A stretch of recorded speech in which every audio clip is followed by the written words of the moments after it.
Hi friends, welcome to my channel. நம்ம சேனலை இது வரைக்கும் சப்ஸ்கிரைப் பண்ணாமல் யாரும் பார்த்தீங்கன்னா மறக்காமல் சப்ஸ்கிரைப் பண்ணிக்கோங்க.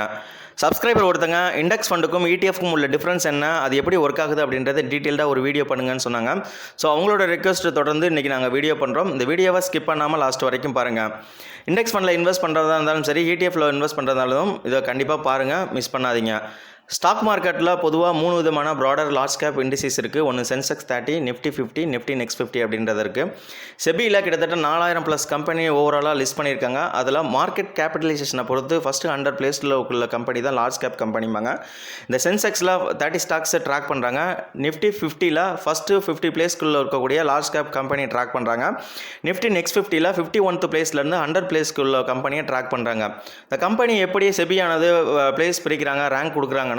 ஓவராலாக ஃபார் எக்ஸாம்பிள் இப்போ ஒரு HUL அப்படின்ற ஒரு கம்பெனி இருக்குன்னா அந்த கம்பெனியோட சந்தை மதிப்பு எவ்வளோ இருக்குது, அது என்ன மாதிரி ரிட்டர்ன்ஸ் கொடுக்குறாங்கன்ற சந்தை மதிப்பை பொறுத்து தான் அவங்க பிளேஸ் நிர்ணயிக்கிறாங்க. அப்படி பேஸ் பண்ணி தான் இந்த இண்டெக்ஸையும் கிரியேட் பண்ணுறாங்க.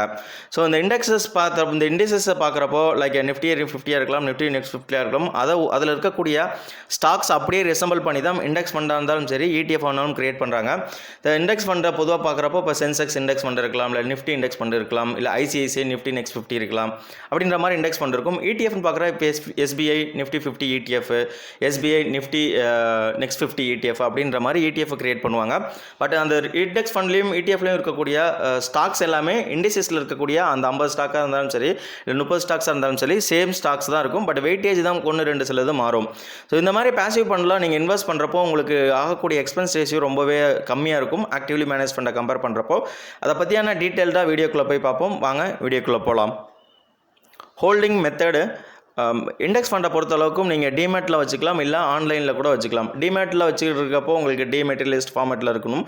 ஆன்லைனில் நிறைய ஆப்ஷன்ஸ் இருக்குது உங்களுக்கு. லைக் நீங்கள் அப்ளிகேஷன்ஸ் வழியாக இன்வெஸ்ட் பண்ணலாம். குவேராவாக இருக்கலாம், இல்லை க்ரோவாக இருக்கலாம், இல்லை ET மணி, பேடிஎம் மணி, நீங்கள் அது வழியாக இன்வெஸ்ட் பண்ணிவிட்டு அது இருக்கக்கூடிய நீங்கள் ட்ரான்சாக்ஷனு ப்ளஸ் உங்களுக்கு எப்படி ஹோல்டிங், நீங்கள் எவ்வளோ யூனிட்ஸ் வச்சுருக்கீங்க, எவ்வளோ அமௌண்ட் வச்சுருக்கீங்க அப்படின்ற மாதிரி ட்ராக் பண்ணிக்கலாம்.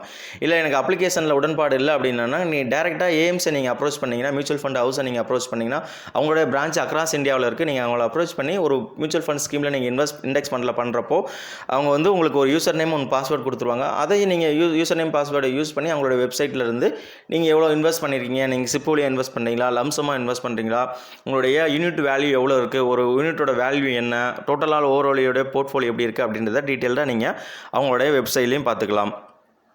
ETF பொறுத்தளவுக்கும் நீங்கள் டிமேட் ஃபார்மேட்டில் மட்டும்தான் வச்சுருக்க முடியும். டிமேட்ன்றப்போ உங்களுக்கு கண்டிப்பாக demat account plus trading account ரொம்பவே அவசியம். சில பேர் கேட்பீங்க, டிமேட் ட்ரேடிங் அக்கௌண்ட் நான் எங்கே ஓப்பன் பண்ணணும்னா, ஸ்டாக் எக்ஸ்சேஞ்சிலையும் சரி, இல்லை ஸ்டாக் புரோக்கர் நிறைய பேர் இருக்காங்க. லைக் நீங்கள் ஜீரோதா இருக்கலாம், இல்லை ஷேர்கானு, ICICI செக்யூரிட்டிஸ், SBI செக்யூரிட்டிஸ், அந்த மாதிரி ஸ்டாக் எக்ஸ்சேஞ்ச் புரோக்கர் இருக்காங்க. அவங்கள நீங்கள் அப்ரோச் பண்ணிங்கன்னா நீங்கள் ஓப்பனிங் சார்ஜ் ஒரு 600 to 700 rupees இருக்கும். நீங்கள் பே பண்ணிவிட்டு நீங்கள் demat account plus trading account வாங்கிட்டீங்கன்னா அதுக்கப்புறம் நீங்கள் சென்செக்ஸ் ETF இன்வெஸ்ட் பண்ணலாம், இல்லை நிஃப்டி 50, நிஃப்டி நெக்ஸ்ட் 50 எப்படி நீங்கள் பண்ணணுமோ அதற்கு ஏற்ற மாதிரி நீங்கள் தாராளமாக பண்ணிவிட்டு ஹோல்ட் பண்ணிக்கலாம். ட்ரான்சாக்ஷன் எப்படி நடக்குது அப்படின்னா, இண்டெக்ஸ் ஃபண்டை பொறுத்தளவுக்கு நீங்கள் யூனிட்டை இன்வெஸ்ட் பண்ணுறப்போ நீங்கள் லம்சமாக இன்வெஸ்ட் பண்ணலாம், இல்லை சிஸ்டமேட்டிக் இன்வெஸ்ட்மெண்ட் பிளான் மூலியமாக இன்வெஸ்ட் பண்ணலாம். இதுக்குள்ளே டிஃப்ரென்ஸ் என்ன, லம்சம்ன்றதை ஒரே ஷார்ட்டில் ஒரு 5 லட்சமோ இல்லை 3 லட்சமோ உங்கள்கிட்ட பணம் எவ்வளோ இருக்கோ அது மாதிரி பண்ணிக்கலாம். சப்போஸ் பணம் இல்லாதவங்க நாங்கள் மாதம் ஒரு RDயில் பண்ணுற மாதிரி ஒரு குறிப்பிட்ட தொகை லைக் 1000 ரூபாயோ 2000 ரூபாயோ நாங்கள் சிஸ்டமேட்டிக் இன்வெஸ்ட்மெண்ட் மூலியமாக பண்ணுறதா இருந்தாலும் நீங்கள் எந்த இண்டெக்ஸ் ஃபண்டை நீங்கள் சூஸ் பண்ணுறீங்களோ அதுக்கு ஏற்ற மாதிரி நீங்கள் பண்ணிக்கலாம். இன்னொரு என்ன பெனிஃபிட் அப்படி இருக்குன்னா, ட்ரான்சாக்ஷனை பொறுத்தளவுக்கும் நீங்கள் ஆட்டோமேட்டிக் இன்வெஸ்ட்மெண்ட் பிளானை சிப் வழியாக நீங்கள் பண்ணிக்கலாம். எப்படி அப்படின்னா, நீங்கள் ஒரு SBIயில் ஒரு சேவிங்ஸ் பேங்க் அக்கௌண்ட் வச்சுருக்கீங்க, இன்டர்நெட் பேங்கிங் இருக்குது அப்படின்னா நீங்கள் ஸ்டாண்டர்ட் இன்ஸ்ட்ரக்ஷன், அதாவது பில் பேமெண்ட்டில் ஸ்டாண்டர்ட் இன்ஸ்ட்ரக்ஷன் கொடுத்துட்டீங்க அப்படின்னா இந்த UTI நிஃப்டி நெக்ஸ்ட் 50 இண்டெக்ஸ் ஃபண்டுக்கு நீங்கள் மாதம் ஒரு 1000 ரூபாயோ 2000 ரூபாயோ 5ஆம் தேதி நீங்கள் போகணும் அப்படின்னா அதுக்கு ஆட்டோமேட்டிக்காக பேக் எண்டில் உங்களுக்கு ஜாப் ரன் பண்ணிவிட்டு ஆட்டோமேட்டிக்காக உங்களோட SBI பேங்க்கில் இருந்து இண்டெக்ஸ் ஃபண்டுக்கு மூவ் ஆகிடும். ETF பொறுத்தளவுக்கும் நீங்கள் ஒரு ETF வாங்குறதா இருந்தாலும் சரி, விற்கிறதா இருந்தாலும் சரி, எதர் நீங்கள் NSEலையும் சரி, இல்லை BSE எக்ஸ்சேஞ்சில் தான் வாங்க முடியும், விற்க முடியும். அப்படி நீங்கள் வாங்குறப்போ விற்கிறப்போ மினிமம் ஒரு யூனிட் வாங்கணும்.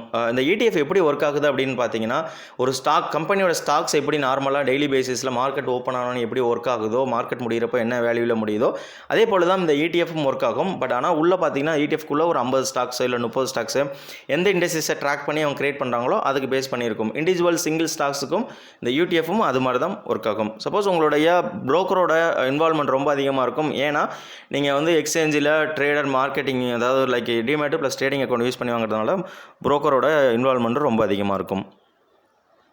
எக்ஸ்பென்ஸ் ரேஷியோ இண்டெக்ஸ் ஃபண்டை பொறுத்தளவுக்கும் உங்களுக்கு ஹையர் தென் இடிஎஃப்ல பார்க்குறப்போ இருக்கும்.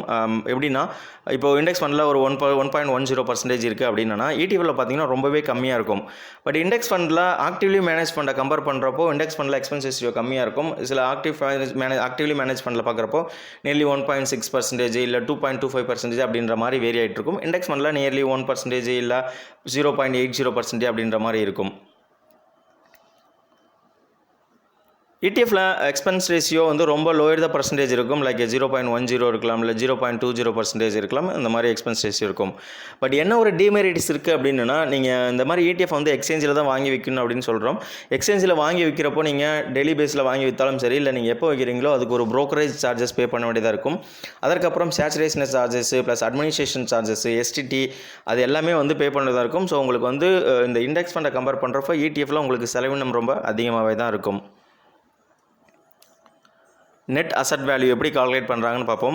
இண்டெக்ஸ் ஃபண்டை பொறுத்தளவுக்கு நம்ம முன்னாடி சொன்ன மாதிரி நிஃப்டி நெக்ஸ்ட் 50 அப்படின்ற ஒரு இண்டெக்ஸ் ஃபண்டு ட்ராக் பண்ணுறாங்கன்னா அதில் 50 ஸ்டாக்ஸ் இருக்கும். ஒவ்வொரு ஸ்டாக்ஸும் மார்க்கெட் ஒர்க் ஆகிறனக்கி எப்படி ஏறுது இறங்குதுன்றதை 3:30 மணிக்கு மேலே மொத்தமாக கால்குலேட் பண்ணி ஆஃப்டர் 9 PM வந்து இந்த பர்டிகுலர் மியூச்சுவல் ஃபண்ட் ஹவுஸ் ஆனது அவங்க வெப்சைட்டில் வந்து டிஸ்பிளே பண்ணுவாங்க.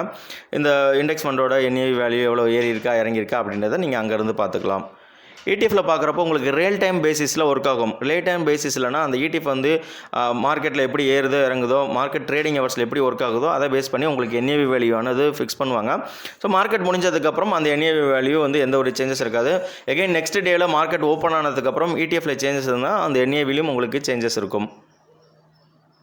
டிவிடெண்ட் பே அவுட்டு, டிவிடெண்டை பொறுத்தளவுக்கு மக்களிடத்தில் ஒரு மித்து இருக்குது. என்ன ஒரு கற்பனையானது இருக்குது அப்படின்னா, டிவிடெண்ட் நம்ம இன்வெஸ்ட் பண்ணுறப்போ டிவிடெண்ட் ஆப்ஷன்ஸ் யூஸ் பண்ணி இன்வெஸ்ட் பண்ணுறப்போ இண்டெக்ஸ் ஃபண்ட்லையும் சரி இல்லை ஆக்டிவ்லி மேனேஜ் ஃபண்ட்லையும் இன்வெஸ்ட் பண்ணுறப்போ மாதம் இல்லை 3 மாதத்துக்கு ஒரு வாட்டியோ நம்மளுக்கு ஒரு குறிப்பிட்ட தொகை வந்து லாபத்தில் நமக்கு கொடுப்பாங்க அப்படின்ற மாதிரி ஒரு தப்பான கண்ணோட்டம் இருக்குது.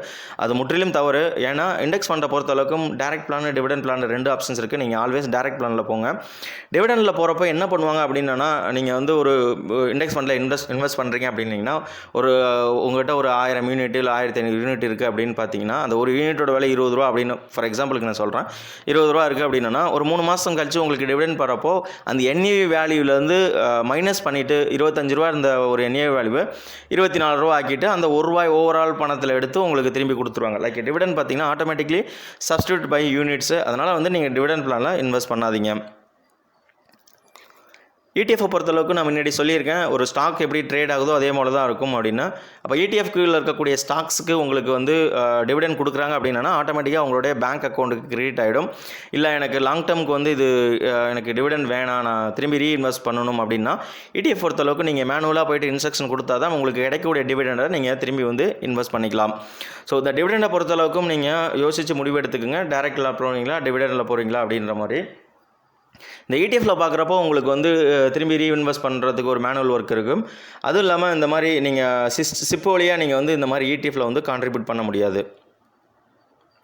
போர்ட்ஃபோலியோ டிஸ்க்ளோசர், போர்ட்ஃபோலியோனா என்னென்னா ஒரு பர்டிகுலர் மியூச்சுவல் ஃபண்ட் ஸ்கீம்லேயும் சரி இல்லை இடிஎஃப்லேயும் சரி அதில் இருக்கக்கூடிய ஸ்டாக்ஸில் என்ன சேஞ்சஸ் பண்ணியிருக்காங்க, எவ்வளோ வெயிட்டேஜ் கொடுக்குறாங்க, எக்ஸ்பென்சஸ் எவ்வளோ இருக்குது அப்படின்றத இண்டெக்ஸ் ஃபண்டில் மந்த் ஆன் மந்த் வந்து ரிலீஸ் பண்ணணும். எவ்ரி மந்த் வந்து 10th டேட்டில் வந்து இண்டெக்ஸ் ஃபண்டோட ஓவரால் போர்ட்ஃபோலியோ டிஸ்க்ளோஸ் பண்ணுவாங்க இன்வெஸ்டர்ஸ்க்கு. அந்த போர்ட்ஃபோலியோவில் மொத்தம் 50 ஸ்டாக்ஸ்னால் அந்த 50 ஸ்டாக்ஸில் எவ்வளோ அசட் ஓவராலாக வந்து அந்த பர்டிகுலர் இண்டெக்ஸ் ஃபண்டானது எவ்வளோ மேனேஜ் பண்ணுறாங்க, எக்ஸ்பென்சஸ் எவ்வளோ இருக்குது, யார் மேனேஜரு, ப்ளஸ் வந்து எப்போ அந்த ஸ்டாக் ஓப்பன் பண்ணியிருக்காங்க அந்த பர்டிகுலர் இண்டெக்ஸிஸ் ஃபண்டை அப்படிங்கிற டீட்டெயில்டாக உங்களுக்கு இன்புட் கிடைக்கும். இடிஎஃப் பார்க்குறப்போ உங்களுக்கு இந்த மாதிரி போர்ட்ஃபோலியோ வந்து டெய்லி பேசிஸில் உங்களுக்கு வந்து கொடுத்துருவாங்க. அதற்கேற்ற மாதிரி நீங்கள் பார்த்துக்குங்க. ஸோ இவ்வளோ நேரம் டைம் பண்ணி எங்கள் வீடியோ வாட்ச் பண்ணதுக்கு ரொம்பவே நன்றி. இண்டெக்ஸ் ஃபண்ட் வேர்சஸ் இடிஎஃப் வந்து உங்களுக்கு ரொம்பவே பயனுள்ளதாக இருக்கும்னு நினைக்கிறோம்.